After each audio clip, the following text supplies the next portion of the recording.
Et si je vous disais que certaines des plus grandes idées qui façonnent notre monde aujourd'hui, comme l'intelligence artificielle ou la robotique, ne viennent pas d'une grande entreprise ou d'un labo universitaire, mais d'un petit club secret, quasi inconnu? C'est l'histoire assez incroyable qu'on va décortiquer ensemble. Alors, imaginez la scène. On est à Londres, en 1949. La guerre vient de se terminer, l'ambiance est à la reconstruction. Et pourtant, dans un endroit complètement improbable, le sous-sol d'un hôpital spécialisé dans les maladies nerveuses, quelque chose d'énorme est en train de se préparer. C'est là que les bases de notre monde moderne se mettent en place, en toute discrétion. Et pour bien comprendre l'état d'esprit, il suffit de lire cette phrase tirée du journal de l'un des fondateurs, W. Ross Ashby. Ça donne le ton, non? On comprend tout de suite qu'on n'est pas dans un séminaire scientifique classique. Non, non, c'était un cercle de rebelles, un groupe hyper sélect, conçu pour les idées qui dérangent. Et cette fameuse règle, sans professeur, elle était absolument cruciale. Le but, c'était d'échapper à la rigidité et à la hiérarchie du monde universitaire de l'époque. Il voulait un espace où les débats pouvaient être totalement libres, sans filtre. C'était vraiment une bande de jeunes nous, bien décidés à réinventer la science. Et les voilà, les protagonistes de notre histoire. Ce qui est fou quand on regarde cette photo, c'est le mélange des genres. On a des biologistes qui discutent avec des ingénieurs, des mathématiciens qui échangent avec des psychiatres. C'était hyper rare à l'époque, et c'est justement cette interdisciplinarité qui va être la clé de leur génie collectif. Et parmi eux, il y avait des figures déjà légendaires. Alan Turing, bien sûr, le héros de guerre, l'un des pères fondateurs de l'informatique. Rien que sa présence, ça vous donne une idée du niveau stratosphérique des discussions qu'il devait y avoir là-dedans. Il y avait aussi ce type W. Gray Volter. Lui, c'était un neuroscientifique. Et son truc, c'était de construire, dans son coin, certains des tout premiers robots mobiles autonomes au monde.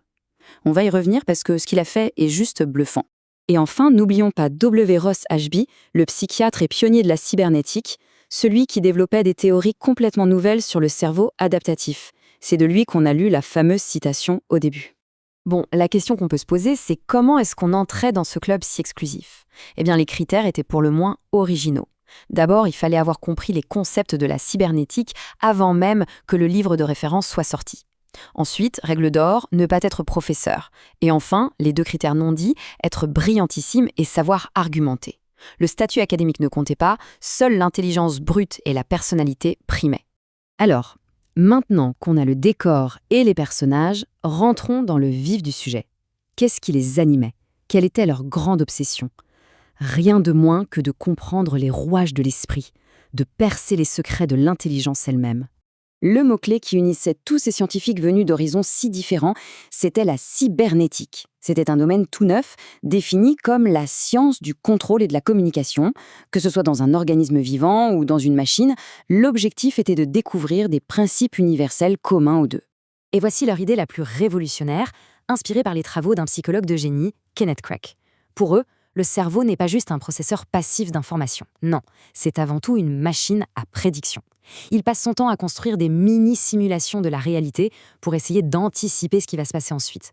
C'est une théorie super puissante. Mais pour cette bande de pragmatiques, une belle idée sur le papier, ça ne suffisait pas. La vraie question, le défi ultime, c'était est-ce qu'on peut le prouver? Est-ce qu'on est capable de construire une machine qui fonctionne sur ce principe, une machine qui pense? Et ça nous amène à leur approche très particulière, la méthode synthétique.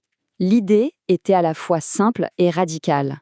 Pour vraiment tester une théorie sur le cerveau, le meilleur moyen, c'est d'essayer d'en construire un modèle physique qui marche.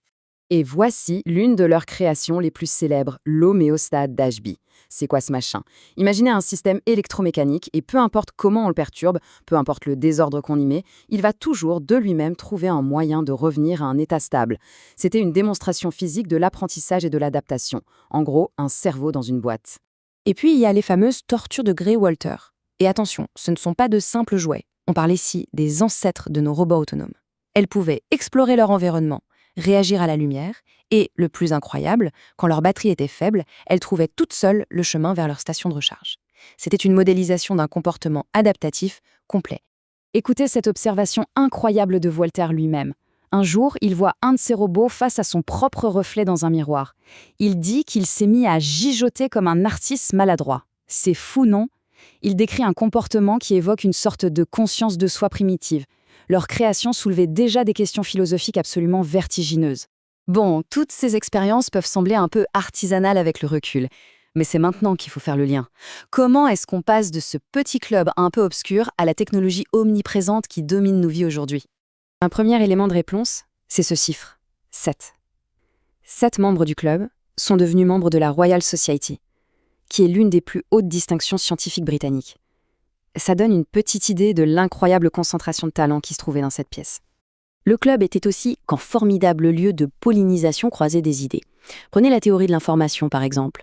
C'était un concept tout nouveau, venu des maths et de l'ingénierie.